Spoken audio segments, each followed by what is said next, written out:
আমাদের চ্যানেলের নতুন একটি ভিডিওতে তোমাদের সবাইকে স্বাগত। আজকের এই ভিডিওতে আমরা পার্টস অফ স্পিচ বা পদ নিয়ে আলোচনা করব। পদ শুধু ইংলিশ গ্রামারেরই নয়, অন্য যে কোনো গ্রামারের একটা প্রধান অংশ। তো পার্টস অফ স্পিচ বা টপিকটা হলো অনেক বড় একটা টপিক, যেটাকে একটা ভিডিওতে কভার দেওয়া কখনোই সম্ভব নয়। কারণ পার্টস অফ স্পিচের 8টা প্রকারভেদ আছে। এই প্রকারভেদ সবগুলা সম্পর্কে যদি আমরা সম্পূর্ণভাবে ডিসকাশন করতে যাই তাহলে অনেক সময় লেগে যাবে আর ভিডিওটা বোরিং হয়ে যাবে। তাই আমি তোমাদেরকে এই পার্টস অফ স্পিচ যে সিরিজটা আছে এটা পার্ট বাই দেখাবো। এটা হলো এর পার্ট 1। পার্ট 1-এ আমরা পার্টস অফ স্পিচ কাকে বলে সেটা দেখব, পার্টস অফ স্পিচ বাক্যে চিহ্নিত করব এবং পার্টস অফ স্পিচ যে 8 প্রকার সেই 8 প্রকারের নিয়ে বেসিক আলোচনা করব এবং সেগুলোকে চিহ্নিত করা শিখব। তাহলে চলো ভিডিওটা শুরু করা যাক। পার্টস অফ স্পিচ এই কথাটা থেকেই কিন্তু আমরা এই পার্টস অফ স্পিচের সংজ্ঞাটা পেয়ে যাই। পার্টস মানে কি? অংশগুলো। অফ অর্থ হলো এক, স্পিচ অর্থ হলো বক্তৃতা। তো বক্তৃতার অংশ, পার্টস অফ স্পিচ মানে কি? বক্তৃতার অংশ। অর্থাৎ এটার সংজ্ঞাটা এমন দাঁড়ায় যে কোনো বক্তার বক্তৃতার যে কোনো অংশকে পার্টস অফ স্পিচ বলে। যে বাক্যের অন্তর্গত প্রত্যেকটি শব্দকে এক একটি পার্টস অফ স্পিচ বলে। আমি যদি উদাহরণ দিই, এটা হলো আই অ্যাম এ স্টুডেন্ট। এদিকে আই এম এ স্টুডেন্ট, এগুলো সবগুলোই কিন্তু বাক্যের অন্তর্গত এক একটা শব্দ। তো এদিকে আই একটা পার্ট অফ স্পিচ, এম একটা পার্ট অফ স্পিচ, এ একটা পার্ট অফ স্পিচ এবং স্টুডেন্ট এটা একটা পার্ট অফ স্পিচ।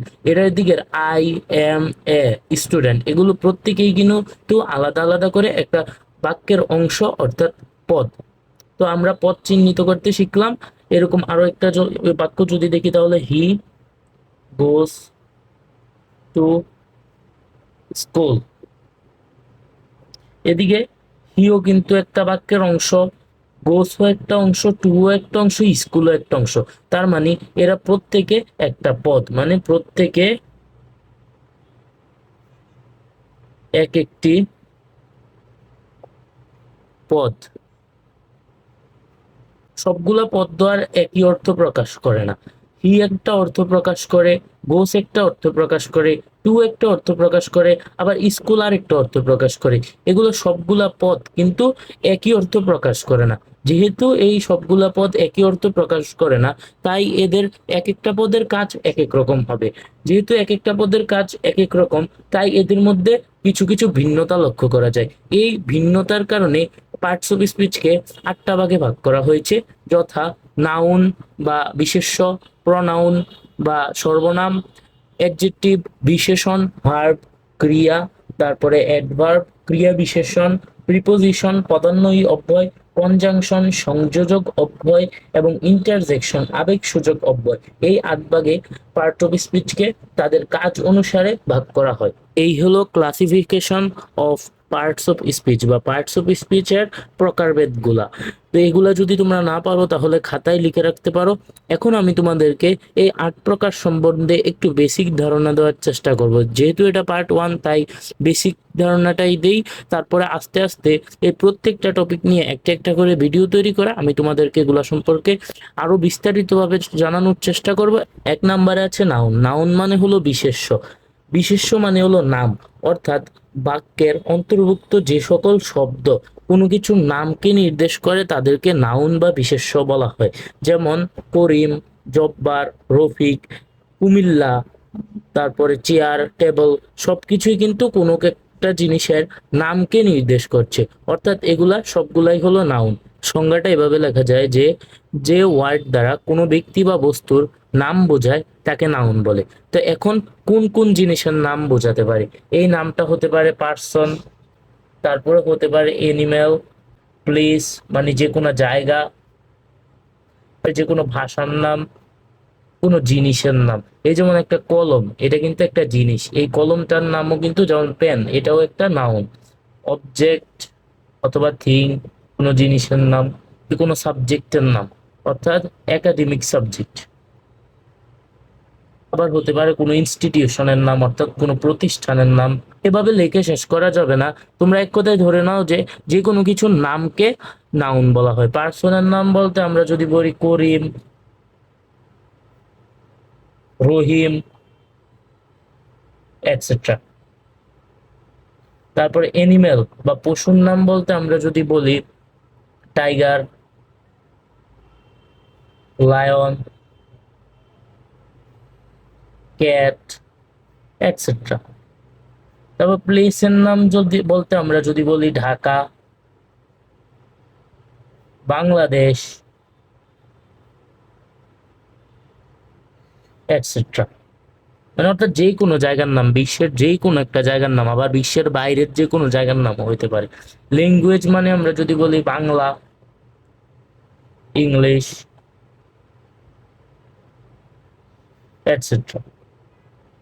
তারপর অবজেক্ট বা থিং এর ক্ষেত্রে pen, table, etcetera. Academic subject হতে পারে ফিজিক্স, ইংলিশ,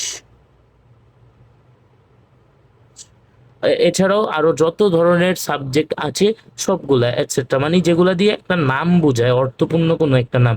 ইনস্টিটিউট বলতে কোনো একটা হসপিটালের নাম, হ্যাঁ। তারপরে আবার কোনো একটা স্কুলের নাম, কোনো একটা কলেজের নাম, এরপরে কোনো একটা ইউনিভার্সিটির নাম হতে পারে, যেমন ঢাকা ইউনিভার্সিটি। এই পুরোটাই কিন্তু একটা নাউন। তো নাউন হতে পারে এইসব জিনিসগুলা। এখন আমরা দেখব কি কি জিনিস প্রনাউন হতে পারে। দেখো, প্রনাউন নামটার সাথেই কিন্তু একটা নাউন আছে। প্রথমে আছে প্রো, কিন্তু তারপরে একটা নাউন আছে, অর্থাৎ এটা নামের সাথে, অর্থাৎ নাউনের সাথে প্রনাউনের কোনো না কোনো একটা সম্পর্ক বা কানেকশন আছেই। তো প্রনাউন জিনিসটা হলো যেটা নাউনের পরিবর্তে, অর্থাৎ নামের পরিবর্তে যে জিনিসটা বসানো হয় সেটাই হলো প্রনাউন। যদি আমরা বলি যে Rahim is a student of class 9, তারপরে কিন্তু আমরা এটাও বলতে পারি যে Rahim is a good student, অথবা যখন আমরা প্যারাগ্রাফ হিসাবে লিখবো বা একই সাথে তার বর্ণনা দিয়ে যাব, তারপরে এটার থেকে যদি আমরা লিখি he is a good student, তাহলে কিন্তু এই বাক্যটা শুনতে আরেকটু সুন্দর লাগে। তো এদিকে হি যেই শব্দটা ব্যবহার করা হয়েছে এর জায়গায় কিন্তু আমরা রহিম ব্যবহার করতে পারতাম, কিন্তু আমরা রহিম ব্যবহার না করে, যেহেতু প্রথমে একবার রহিম ব্যবহার করে তার সম্পর্কে মানে তার নামটার ধারণা দিয়েছি, তাই রহিম ব্যবহার না করে তার নামের পরিবর্তে যে হিটা ব্যবহার করলাম, এটা হলো একটা প্রনাউন। নাউনের পরিবর্তে যেসব ওয়ার্ড ব্যবহৃত হয় তার সবই প্রনাউন, অথবা তাকেই প্রনাউন বলে। যেমন উপরে যেদিকে আমরা লিখলাম person, animal, place, language, object বা থিঙ্ক, একাডেমিক সাবজেক্ট, এই প্রত্যেকটা নাউনের পরিবর্তেই কিন্তু নির্দিষ্ট নির্দিষ্ট প্রনাউন বসে। যেমন পার্সনের ক্ষেত্রে আমরা যদি বলি, তাহলে এদিকে আই, উই, ইউ ইত্যাদি ব্যবহৃত হতে পারে। এরপরে আবার এনিম্যালের ক্ষেত্রে হতে পারে ইট, তারপরে আবার হতে পারে দে, ল্যাঙ্গুয়েজের ক্ষেত্রেও হতে পারে ইট, অবজেক্ট বা থিং এর ক্ষেত্রেও ইট, একাডেমিক সাবজেক্টের ক্ষেত্রেও ইট, আবার হতে পারে শি, হি। এই সবগুলা ওয়ার্ডই কিন্তু কোনো একটা নাউনের পরিবর্তে, অর্থাৎ নামের পরিবর্তে বসানো হয়েছে, তাই এই সবগুলা ওয়ার্ডই হলো এক একটা প্রনাউন। তো এই যেহেতু এটা প্রথম পার্ট, তাই আমি এদিকে তোমাদেরকে এগুলা সম্পর্কে বেশি কিছু বলছি না। এগুলা সম্পর্কে কিন্তু আরো অনেক কিছু বলা যেত আমি যদি বলতে চাইতাম। তো এর পরের পার্টগুলাতে যখন আমি নাউন এবং প্রনাউন নিয়ে আলাদা আলাদা ভিডিও করব, তখন আমি প্রনাউন সম্পর্কে আরো অনেক তথ্য দেব, যে পার্সনের পরিবর্তে কিভাবে কোন প্রনাউন কখন ব্যবহৃত হয়, এনিমেলের ক্ষেত্রে কখন কিভাবে কোন প্রনাউন ব্যবহৃত হয়, এগুলা সম্পর্কে এবং আরো কিছু প্রনাউন সম্পর্কে ধারণা দেব। এখন অ্যাডজেক্টিভ নিয়ে কথা বলা যাক। বাক্যের অন্তর্গত যেই পদ বা যেই শব্দটা নাউন অথবা প্রনাউনের দোষ, গুণ, অবস্থা, সংখ্যা, পরিমাণ ইত্যাদি নির্দেশ করে, সেটাই হলো অ্যাডজেক্টিভ।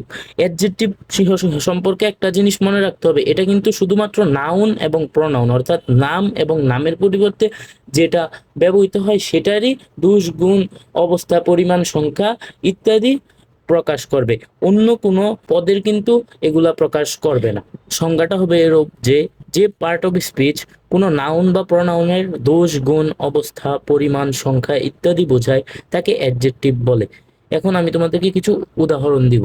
যেমন he is a good boy, সে একটা ভালো ছেলে। ছেলেটা কিন্তু একটা নাউন, কোনো কিছু একটা নাম, ছেলে, বয়। আর এদিকে বলা হচ্ছে he is a good boy, সে ভালো ছেলে, সে কেমন ছেলে, গুড। গুড দ্বারা কিন্তু সে তার একটা গুণ প্রকাশ করছে, গুণ, যে সে ভালো। তার মানে আমরা আগেই বলেছি যে যে পার্ট অফ স্পিচ নাউন বা প্রোনাউনের দোষ গুণ বা অবস্থা প্রকাশ করবে সেটাই হবে অ্যাডজেক্টিভ। তার মানে এটা একটা অ্যাডজেক্টিভ। এরকম আরো কিছু যদি দেখি, রহিম গট 2 পেন্সিলস। রহিম 2টা পেন্সিল পেল। পেন্সিল কিন্তু একটা বস্তু, তার মানে এটা অবশ্যই কি হবে, এটাও কিন্তু নাউন, এটাও অবশ্যই নাউন হবে। আর এদিকে 2 দ্বারা পেন্সিলের কতটা পেন্সিল পেয়েছে, 2টা পেন্সিল পেয়েছে, পরিমাণ বোঝানো হয়েছে। তো আমরা আগেই বলেছি যে অ্যাডজেক্টিভ মানে নাউনের বা প্রোনাউনের পরিমাণ নির্দেশ করবে। তো এদিকে 2 যেহেতু পরিমাণ, মান, তাই এটা হবে একটা adjective. The book is new, মানে এই বইটা নতুন। এই নিউ, নিউটা কিন্তু এই বইয়ের অবস্থা নির্দেশ করছে, মানে এই বইটা কেমন, এটা কিন্তু নতুন, তার মানে এটা একটা অ্যাডজেক্টিভ। দা বুক এটা একটা নাউন, কারণ এটা একটা বস্তু। যে আমি এডি যে মানে সংক্ষেপে লিখলাম। তো আশা করি অ্যাডজেক্টিভ সম্পর্কে বুঝতে পেরেছো। ভার্ব বা ক্রিয়া, ভার্ব বা ক্রিয়া মানে হলো কাজ, অর্থাৎ বাক্যের যে পদ দ্বারা কোনো কাজ করা বোঝায় তাকে ভার্ব বলে। আসলে ভার্ব ছাড়া কিন্তু কোনো বাক্যই সম্পন্ন হবে না, কারণ কোনো বাক্যে যদি কাজই না থাকে তাহলে এই বাক্যটা কিভাবে হবে। তাই দেখা যায় যে প্রায় সব বাক্যেই একটা না একটা ভার্ব থাকে। গো, গো মানে যাওয়া, এটা একটা কাজ বোঝাচ্ছে, তাই এটা একটা ভার্ব। কাম, কাম মানে আসা, আসাটাও কিন্তু একটা কাজ, এটাও একটা ভার্ব। আমি যে এখন বলছি তোমাদেরকে, এটা অর্থ হলো স্পিক, এটাও কিন্তু একটা কাজ। তারপরে আমি যে এখন লিখছি, রাইট, এটাও একটা কাজ। এই সবগুলাই কাজ। বাক্যের মাধ্যমে যদি আমরা দেখি, গো দিয়ে বাক্য হয় হি গোস টু স্কুল। সে গোস, এটা হলো বিদ্যা, গোস মানে বোঝানো হচ্ছে যায়, সে বিদ্যালয়ে যায়। তো এদিকে বিদ্যালয়ে যাচ্ছে, এদিকে কিন্তু একটা কাজ হচ্ছে, তাই এই গোসটা হবে একটা ভার্ব।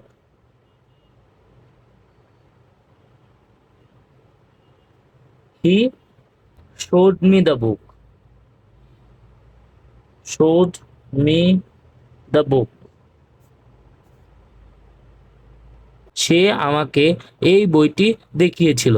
এদিকে শোড মানে বলা হয়েছে দেখিয়েছিল, অর্থাৎ দেখিয়েছিল এদিকে একটা কাজ করেছিল, তাই এই শোড হবে একটা ভার্ব। এভাবে বাক্যের যে সকল পদ দ্বারা কোনো কাজ করা বোঝায় সেই সকল পদকেই ভার্ব বা ক্রিয়া বলা হয়। তো আজকের ভিডিওটা এ পর্যন্তই রাখলাম, আর বেশি লম্বা করলাম না। পার্ট অফ স্পিচের 4টা ভাগ নিয়ে আজকে আলোচনা করলাম, আর বাকি রইল অ্যাডভার্ব, প্রিপোজিশন, কনজাংশন এবং ইন্টারজেকশন। এই 4টা নিয়ে পরবর্তী ভিডিওতে আলোচনা করব। এই এতক্ষণ যা বুঝালাম তা তোমরা নিজেরা একটু অনুধাবন করার চেষ্টা করো এবং প্র্যাকটিস করলে আশা করি এগুলো বুঝতে পারবে। আর যদি একসাথে অনেকগুলা দেখো তাহলে বুঝতে কষ্ট হবে। তাহলে দেখা হচ্ছে পরবর্তী ভিডিওতে, যেদিকে আমি ওইগুলার সম্পর্কে তোমাদের ধারণা দেওয়ার চেষ্টা করব। ততক্ষণ পর্যন্ত আমাদের সাথেই থাকো।